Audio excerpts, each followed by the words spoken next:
I staged this with my graduation picture, actually both sides. I'm shaking President Reagan's hand there, or he's shaking mine. He attended and spoke at our graduation ceremony. So, wow.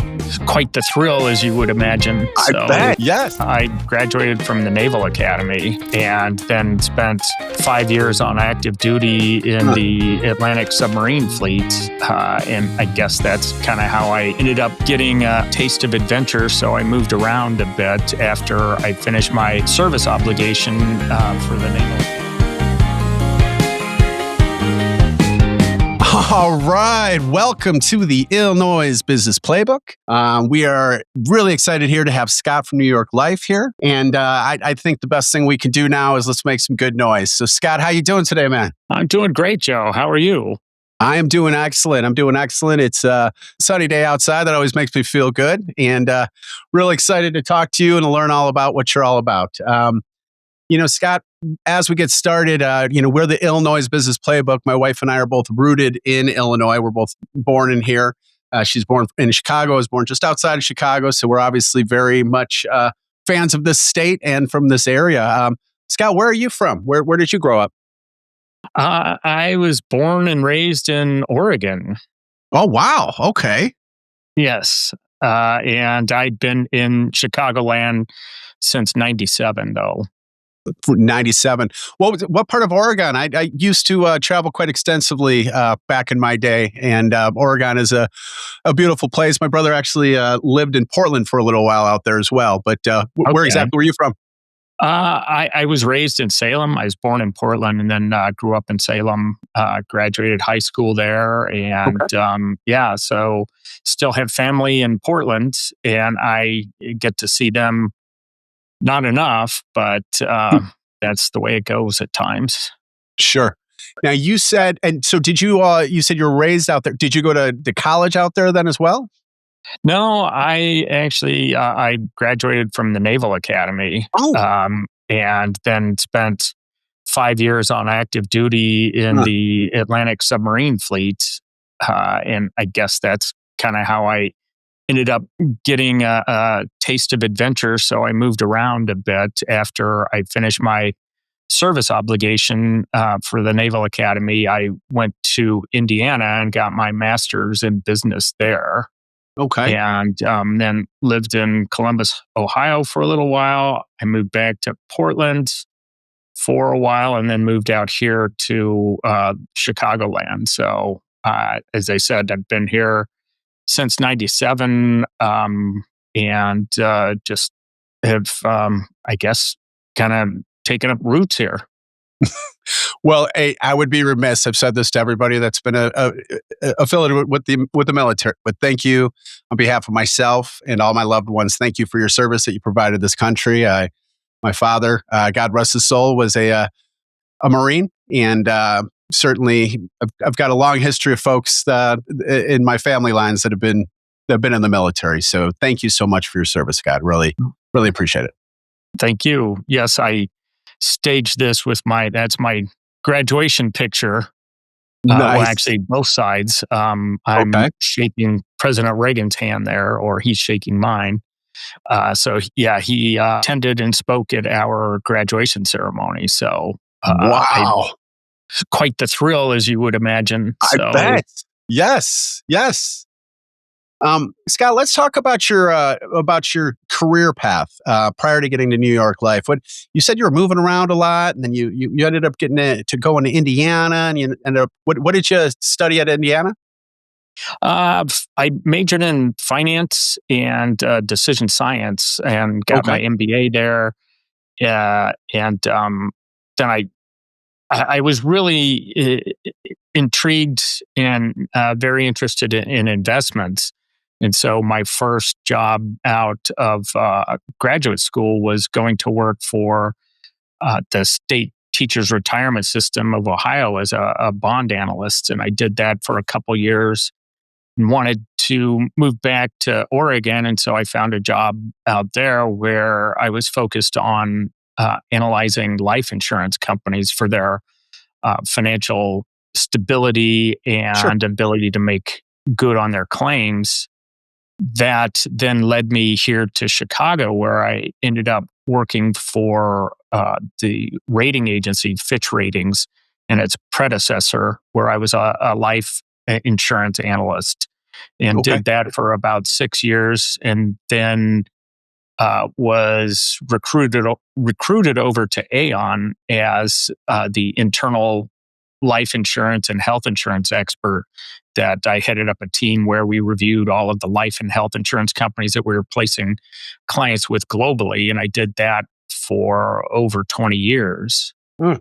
And it really got to be kind of a rut, I guess I would say. I enjoyed the work, but things just didn't change a whole lot. And so I was looking for something different. And I looked up my LinkedIn contacts and got in touch with a few of them. And one of them was a woman who I knew when she was starting out as a New York Life agent. I bought one of the first policies from her, and now she's a senior partner. And I connected with her and asked her for her advice. And she said, well, you've got all of this wealth of experience on the analyst side, so you can put that to use in a career where you can actually help people. Nice. And that had a lot of appeal to me. So I transitioned over to New York Life a little over a year ago. And so it's been a lot of fun. I Nice. was focused as an analyst on just looking at financial statements, accounting statements, and didn't really interact with people outside of my team. Sure. And it turned out to be kind of confining. And now I'm really enjoying the fact that I get to get out and meet a lot of different people through networking events, such as the one where we met, Yep. also at Chamber of Commerce events. Those have all just been just great opportunities to meet people, learn about them, and then see if there's anything I could do to help them. And Let- that's been a lot of fun. Let's get into your business here in a second, but I'm always curious about this. So you're from Portland, you're transported to here. Now, people that live in this area, they're a little excited about something that's happening tomorrow. And if you don't have sports affiliations whatsoever, maybe you don't know where I'm going, but I see the smile on your face, so I know where you're at. So as somebody from outside of here, but from being in the Chicagoland area now for 29 years or so, do you have any sports? Do you have anybody that you're rooting for? Any football teams, shall we say, along the way? Well, I've been, oddly enough, when I was growing up, the Cincinnati Reds, and I do have a point here. The Cincinnati Reds were my team. I like the big red machine, and then I just sort of migrated over to the Bengals. Okay. So I've suffered through the decades of their futility interspersed with one or two good seasons. But Sure. my team here is Chicago. Yeah, I am all about the Bears now. So I did. I was watching the Bears Bengals game this year with my son, and I No. had to laugh at the end of the game because Yes. that was just something that was, as a long suffering Bengals fan, I was well within the realm of possibilities. So, but as you bring up football, I mentioned I graduated from Indiana, so that is a big game tonight. And growing up in Oregon, my team was not the Ducks. I was Oregon State Beavers, so I'm doubly rooting for Indiana tonight. Nice. Well, yeah. Well, I'll root for them for you too. It's such a great story to see what they've done there with you, with that whole entire program, to go from not being somebody that's one of these blue bloods that they talk about, right? Somebody that's getting all this high tier talent, and then to see what that coach has done. It's extremely, extremely impressive. I myself have a background in baseball, so Big Red Machine was a little bit before my time. However, just because Babe Ruth was before my time I don't know who that key was, but that Big Red Machine, I mean, you Pete Rose and Johnny Bench and George Foster and Tony Perez, and holy cow, did you ever get a chance to see a game along the way while you were a fan of the team? I did. My mother had a couple times had taken us down to San Francisco, Okay. and so we had seen the Reds play the Giants back in old Nice. Candlestick Park, Oh, and wow. that was a lot of fun. But Yeah, wow. we were just on the street and uh, in a car, and along came Ken Griffey and George Foster, and so we followed them and got their autographs. So That is it was cool. great. That is so cool. You still have those autographs? Somewhere I do. So somewhere. um, well, let's talk about what you're doing at New York Life. So it sounds like you kind of made that connection through LinkedIn as far as getting started. But what's kind of drawn you to sticking around with what you're currently doing? Like why do you enjoy it so much? Why are you so passionate about what you're currently doing?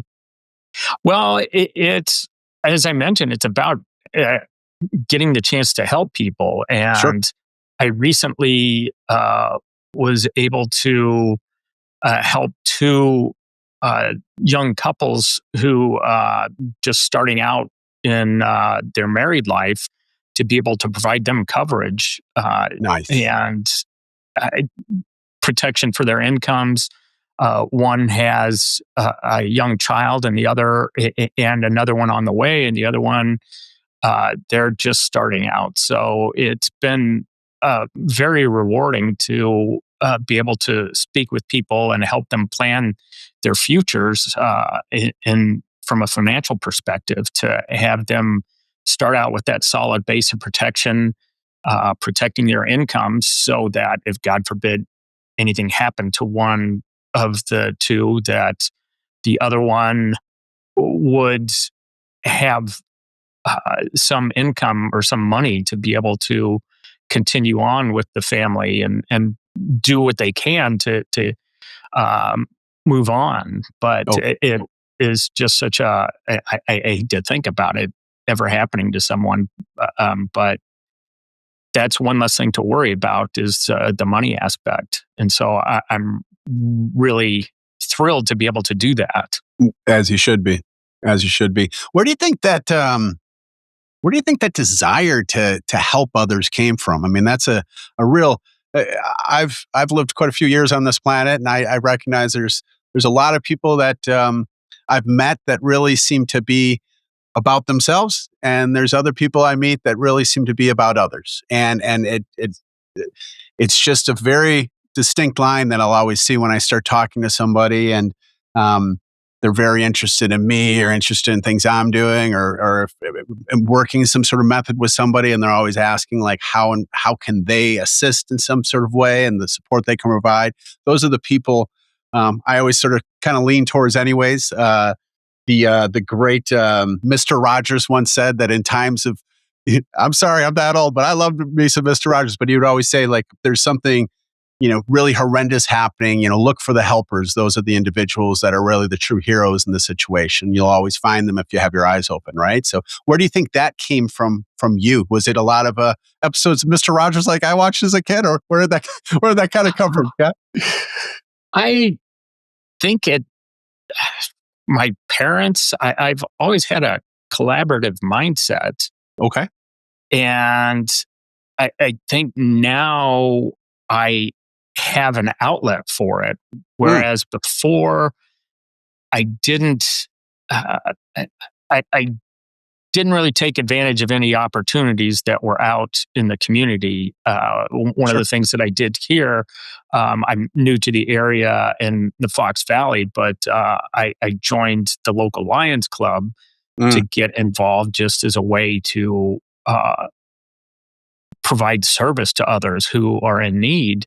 sure. And that opportunity always existed, but I guess I didn't really examine it too thoroughly in times past, that other things going on in life. I just, I guess I wasn't in the right place to be able to do it. And Right. now it's just sort of uh, been like a great opening up of a passageway for me to flow through and be able to help people either in service organizations or just in the networking that as I meet people and learn what they do, I file that away so that when I hear of someone else saying, "Oh, I could really use," like I was at an event and met a woman who was a designer, and it was her first time at an event, and I thought, well, if she does interior design, maybe this flooring guy could look for a partnership. And so I put them in touch and found out that afterwards, they spent an hour talking about how they could work together. And so I felt really good about that. As you should.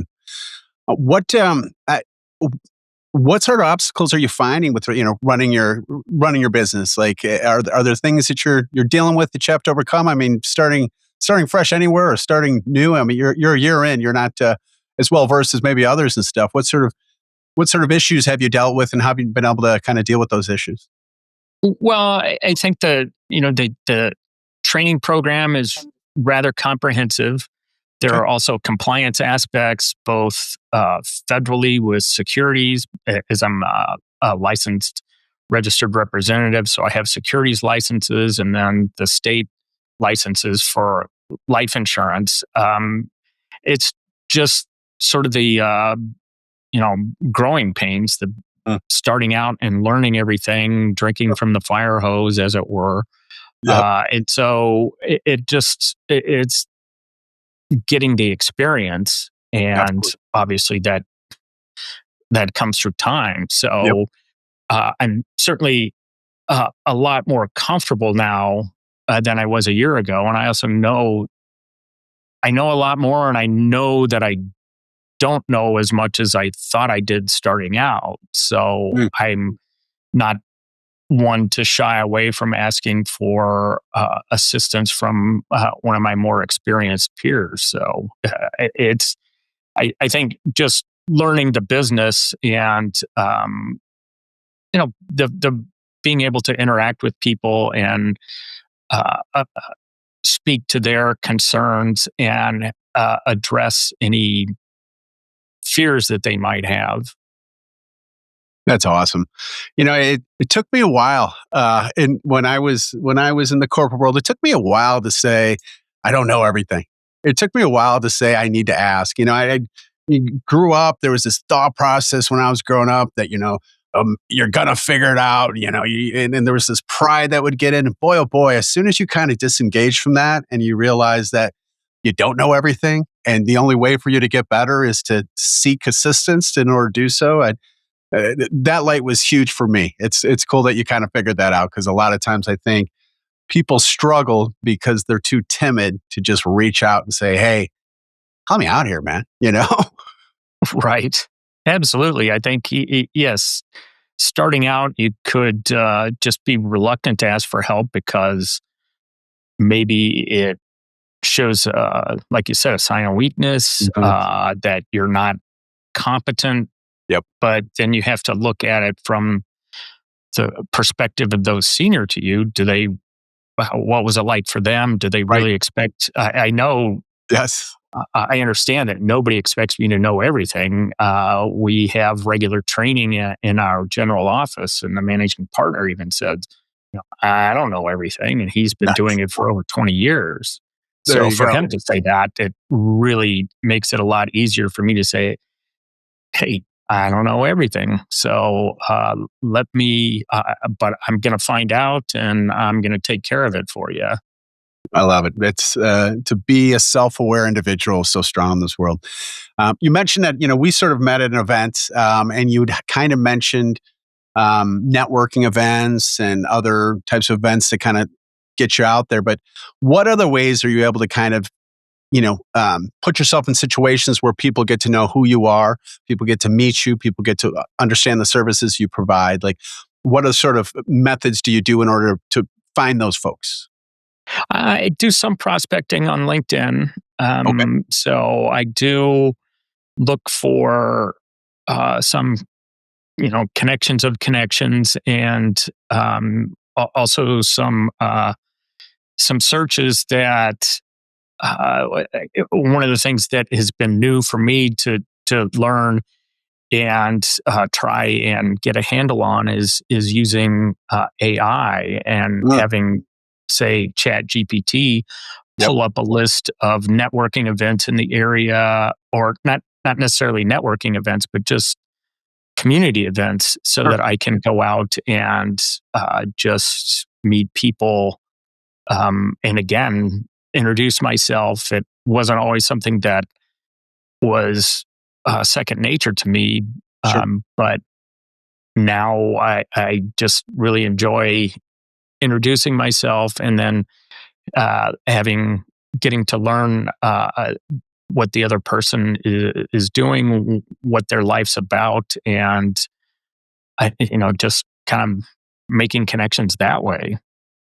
That's great. Well, I'm surprised that you have a hard time reaching out to people because I've been in an elevator with you, Scott. You certainly weren't somebody that was just biting your tongue. So, but it's good. Yeah, it's funny. I've always sort of been a natural extrovert, but there's still are times I'll find myself, especially with my wife when we're out and about. I realize I thought I was an extrovert, and then I see my wife. I'm like, maybe I'm not quite the extrovert I thought I was. But it really, one of the cool things in general, even if you're not meeting people for business, I really feel strongly about the fact that if you just meet people in general, it's going to add to you in some sort of way because you're going to learn about somebody else that's different, that has a different background from you, that's not from Oregon, that hasn't been traveling everywhere around, that doesn't have the same background, but you can usually get something. And the great thing about making some of those connections is you might meet somebody and that person might not need your assistance, but they might know somebody that would need your assistance. So it's so imperative to just kind Right. of get out there. And,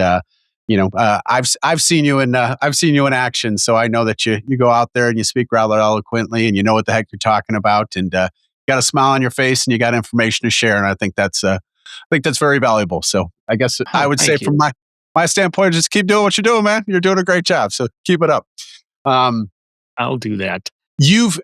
I'm sure you've seen some alterations in the ways in which your business has been going for the last year or so.